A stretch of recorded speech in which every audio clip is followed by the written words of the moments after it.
కేంద్రం ఓటర్ల జాబితా సమగ్ర సవరణ ఎస్ఐఆర్ను చేపట్టిన సంగతి తెలిసిందే. ఆంధ్రప్రదేశ్లో కూడా ఓటర్ల జాబితా సమగ్ర సవరణ ఎస్ఐఆర్ ప్రక్రియను వెంటనే ప్రారంభించాలని కేంద్ర ఎన్నికల సంఘానికి జనసేన పార్టీ కోరింది. ఆంధ్రప్రదేశ్లోనూ ఎస్ఐఆర్ కార్యక్రమాన్ని చేపడితే ప్రజాస్వామ్య ప్రక్రియపై ప్రజలకు నమ్మకం పెరుగుతుందని జనసేన పార్టీ ప్రతినిధులు అభిప్రాయపడ్డారు. ప్రతి పౌరుడు ఎన్నికల్లో పాల్గొనేందుకు అవకాశం కల్పిస్తుందన్నారు. జనసేన పార్టీ మొత్తం 7 అంశాలపై తమ సలహాలను, సూచనలను ఎన్నికల సంఘానికి అందజేసింది. కేంద్ర ఎన్నికల సంఘం ప్రధాన కార్యాలయంలో సమావేశం నిర్వహించగా ఎన్నికల సంఘం ప్రతినిధులతో సమావేశమైన జనసేన పార్టీ ప్రతినిధులు ప్రతాప్ కుమార్, ఆర్ఎంవి సుమంత్లు ఓటర్ల జాబితాల్లో మార్పులపై తమ సూచనలను రాతపూర్వకంగా అందజేశారు. కేంద్ర ఎన్నికల సంఘం ఓటర్ల జాబితాతో పాటు ఎన్నికల ప్రక్రియలో చేయవలసిన మార్పులు, చేర్పులతో పాటు అవసరమైన అంశాల గురించి చర్చించారు. జనసేన పార్టీ ఏపీలో కూడా ఎస్ఐఆర్ను అమలు చేయాలని కోరడం ఆసక్తికరంగా మారింది. వలస కార్మికులు, పట్టణాల్లో పనిచేసే ఉద్యోగులు తమ సొంత ఊర్లలో ఓటు వేయడానికి ఇబ్బందులు పడుతున్నారు. దీనికి పరిష్కారంగా వారు పనిచేసే చోట ప్రత్యేక కేంద్రాల్లో లేదా ఆన్లైన్ ద్వారా ఓటు వేసేలా కొత్త పద్ధతులు తీసుకురావాలి. దీనివల్ల వారు తమ ఓట్ల హక్కులను సులభంగా వినియోగించుకోవచ్చు. ఐటీ, ఇండస్ట్రియల్ హబ్ వంటి చోట్ల మొబైల్ ఎన్రోల్మెంట్ యూనిట్లు ఏర్పాటు చేయాలి.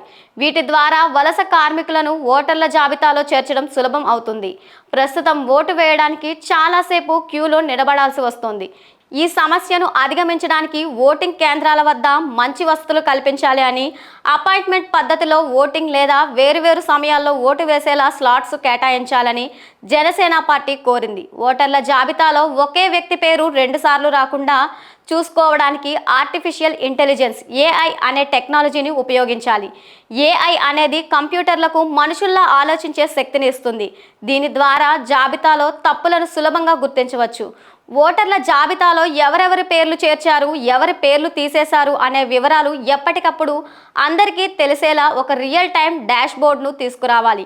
ఇది పారదర్శకతను పెంచుతుంది.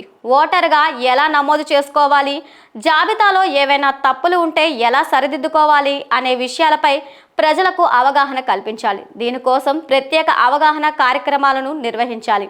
ఓటర్ల జాబితాలను ప్రతి సంవత్సరం బయటి సంస్థల ద్వారా ఆడిట్ చేయించాలి. అదేవిధంగా దీనివల్ల జాబితాల్లో ఎలాంటి లోపాలు లేకుండా చూసుకోవచ్చు. ఓటర్ల జాబితాలో ఉద్దేశపూర్వకంగా తప్పులు చేసిన ఉద్యోగులను గుర్తించి వారిపై తగిన చర్యలు తీసుకోవాలని కూడా కోరారు. వలస కార్మికులు, ఉద్యోగులు సులభంగా ఓటు వేసేలా డూప్లికేషన్ తగ్గించడానికి AI వాడాలని, రియల్ టైం డాష్ బోర్డులు, అవగాహన కార్యక్రమాలను, థర్డ్ పార్టీ ఆడిట్ వంటి సూచనలను చేసింది. ప్రజాస్వామ్యంపై నమ్మకం పెంచడమే లక్ష్యమని తెలిపింది.